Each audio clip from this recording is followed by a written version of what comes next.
Apparently I didn't get an icon. I'm icon free. It's an icon free zone. There we go. I have a piece of corn. I have nothing to say. I mean, literally. There's been so much said today that is so amazing. I have almost really nothing to add, except maybe I could connect some dots. I could try and find a way to put into some context some of the things we've seen, but they're extraordinary presentations. And what I will do instead, first of all, is to thank the organizers, Paola, Ala, Laura, Azura. This was impeccably organized, and I'm so happy that you were also able to prototype what a female-led world will look like. I am very deeply humbled at this opportunity. I am mildly panicked because of the quality of my colleagues, and I'm absolutely inspired by what they've done. Paola invited me and the organizers to talk about time, duration, and design. This has nothing to do with what I usually work on, so this was a bit of a challenge. They gave me 10 minutes, so I came up with 10 provocations and no pictures. And so what will emerge, hopefully, is a kind of strange taxonomy, which I'll talk about at the end. So what I'm going to start with, and it actually builds really beautifully upon the previous presentation, is a project that was created by Heather Anderson, who's an anthropology graduate student at the New School where I work, and working with Tony Dunn and Fiona Raby as their instructors in a course that I helped to set up. She imagined a fictive country called Termina, and what distinguishes Termina is the way in which it understands its future. She writes, quote, "My project asks, what might we learn from a constitution that privileges some generations yet burdens others, that repudiates narratives of progress and redemption, that preserves ecology and peace through individual constraint, and that outlasts the very people to which it refers." And so what she does is actually she designs a constitution. She has a fascination with constitution and a background in law, and which in and of itself is a really interesting design sort of gesture or tactic. She's really picking up on the kind of design of the immaterial infrastructure for complex systems, of the movement away from objects towards systems. And in that constitution, what she describes as a way of winding down the country, a different notion of the future. And she writes in the preamble, quote, "We, the people who inhabit the territory depicted on ancient maps as Tasmania, in order to ensure environmental justice and secure domestic peace, do establish this constitution for the new nation of Termina. With this constitution, we inaugurate the end of human life on this planet. In light of the irreversible depletion of natural resources and growing civil unrest, we commit to end our nation in 3 generational cycles after this constitution comes into force.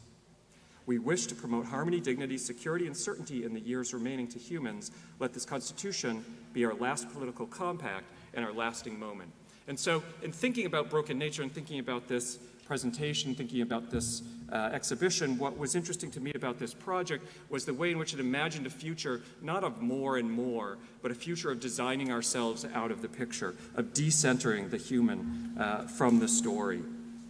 And so this goes along, I think, in many ways with what is something that I keep worrying about. I don't know if you've noticed this, certainly in a lot of the presentations today we've seen this, which is the sort of recolonization of the future by design and by industries influenced by design. So whether it's financial industries, whether it's medical industries, all of these industries are suddenly birthing small enterprises that are exploring futures. And I worry about that. I feel like we're in a moment where design in particular is trying to reassert its claim on a territory called the future. And, you know, somewhere located between dystopia and utopia, we're making these claims on a kind of territory, a temporal territory. But the question I would ask is, are we prepared as designers, are we prepared to produce a kind of design that is accountable, that is diverse, that is plural? Who is making these claims on this temporal territory, and whose interests are these claims actually serving? The nice thing about all of this is that at the same time we're seeing this kind of recolonization of the future by design, we're also seeing designers who are decolonizing design. And I'm thinking of people like Dori Tunstall or Mahmoud Kechevarz. And what they're doing is to decenter the human subject and the Western human subject from the practice of design and to challenge the presuppositions of science, of mechanization, that imply a relationship not just to the kind of the self and human to nature, but also the self to the other, and to the other as a human resource to extract and exploit. And so we did a project, we're working on a project right now that's also decolonizing design in a certain sense, which is we're working with Sciences Po, University in France, and with Bruno Latour and Frédéric Étoiti on a project called Occupy Earth. And in this sense, we're decolonizing design in the sense of trying to move the human out of the center and understand, can we imagine political processes where the voices of the non-humans are part of those processes? Can we decenter the human from design, from human-centered design? And Tony Fry, of course, the philosopher, talks about design as an act of defuturing, not just as future making, but of defuturing, that each act that we do of design not only produces a possible future, but it removes other possible futures from our horizon of possibilities. And it not only removes them as concepts, but it removes them in the sense that every building that we build, every car that we design and manufacture is itself an artifact that we will have to nurture and sustain over many years when we couldn't be doing better versions of those things. Sorry to say better, Daisy. So what is the opportunity cost when we design? What are we taking out of our future when we design? So two examples of design that thinks about time in different ways. Both date from around the year 2000, both in response to kind of thinking about long-term futures. The first is the clock of the long now. This was a clock that was intended to ring every 1,000 years for a total of 10,000 years. It was conceived, financed, and built by Danny Hillis, Stuart Brand, Brian Eno, Jeff Bezos. In other words, the Silicon Valley cognoscenti. It was supposed to last 10,000 years, ring every 1,000 years. It was to be built. It was dug into a mountain in Texas, and it was this giant kind of engineering colossus. But let's just think about who's represented in this notion of the long now. Of the 17 members on the board, 13 of those members are male. Only one is non-Western or of non-white descent. They had a podcast that went along with this series. 36 out of the first 38 interviewed were male. This digging through this tunnel, this erecting of this colossus, this is one notion of time. This is not the only notion of time. And so while we think of time as a natural process, and in some ways perhaps it is, time is also a constructed process. It's a process that has a human dimension to it. And our notion of time in the West is not the same as everyone's notion of time around the world. So how do we bring those notions of time back into a project where 1,000 years and 10,000 years may be a meaningless unit of time? Another example from that same time, the New York Times on January 1 of 2000 sealed up for 1,000 years something they called the Times capsule.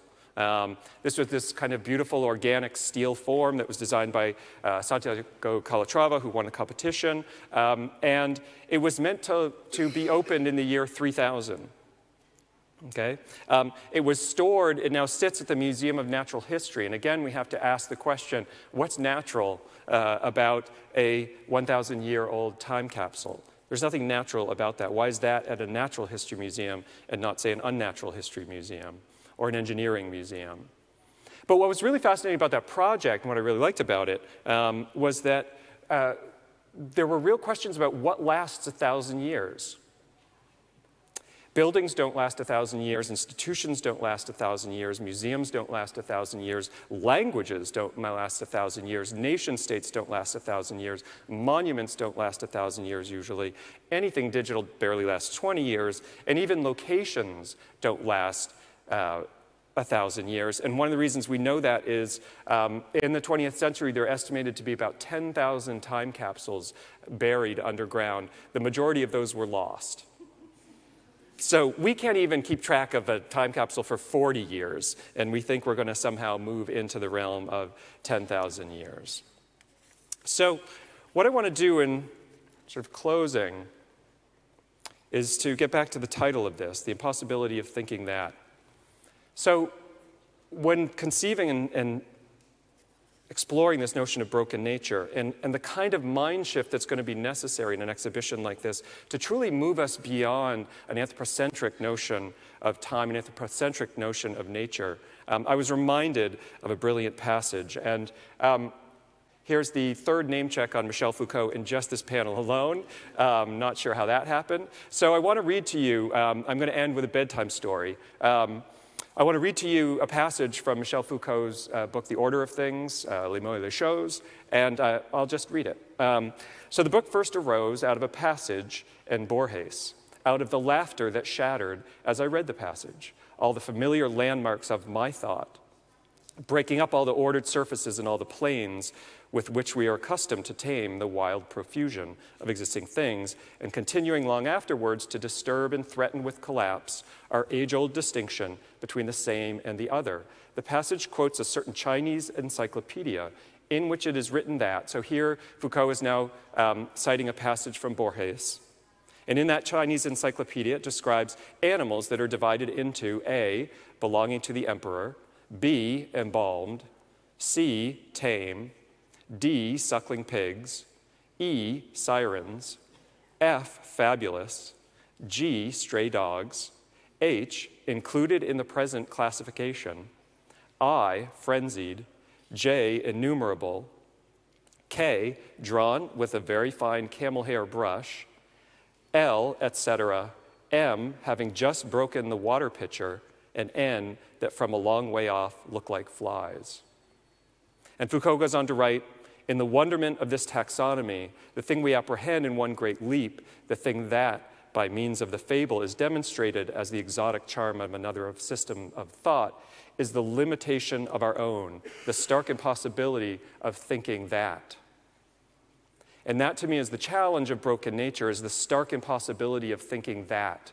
How do we move beyond our own anthropocentric, design-centric world to include all those other species that we talked about today who are equally invested in this same ecosystem? And I'm reminded as well, if you remember, of two words at the beginning from Foucault, laughter and shattered. I think if broken nature can provoke two things, it is both a shattering of our frames of understanding of the world around us, as well as the laughter that comes from that shattering. And I'm reminded of Hannah Arendt, the philosopher, who suggested that one of the only ways to counter the legitimacy of power was through laughter. And so the poetics with the pragmatics, the laughter with the shattering, a kind of critical poetics, that's the world that I hope broken nature can evolve. Thank you very much.